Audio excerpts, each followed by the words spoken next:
Let's say you're in a business partnership with two other friends. For this month, your company made $200. This person here is quite lazy, so this person will only get a quarter. The remainder, you're going to split equally between you and a friend. So this is you. The question is, how much money will you actually receive?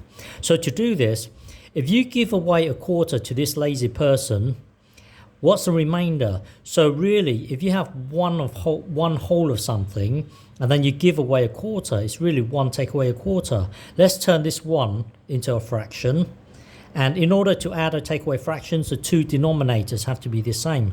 So when it comes to a fraction, you can times top and bottom by the same thing. So let's times top and bottom by 4. So 1 times 4 is 4.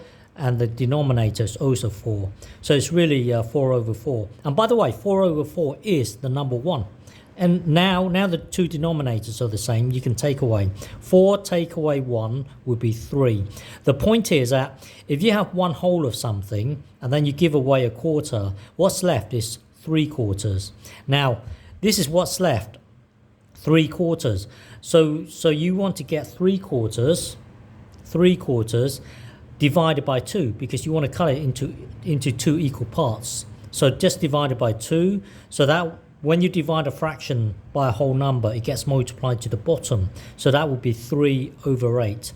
So what you will have is 3 over 8 pieces, whatever that means. This is the amount that you have of a whole thing.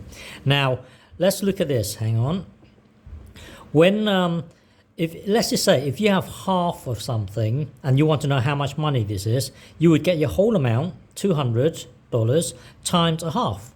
Let's say if you have a quarter of that amount, you would get your whole amount times a quarter. So this, whatever the answer is, it represents your amount of money. Now here, you've got this amount. So you would get your whole amount. You want to know how much, in terms of money, how much this piece is. So you get your whole amount, and then you times by whatever this number is. You blindly times it by this thing here. So when you times a fraction, it gets multiplied to the top. That equals 600 over 8. So jump to your calculator and convert that into a decimal, and then you will have your answer. Okay?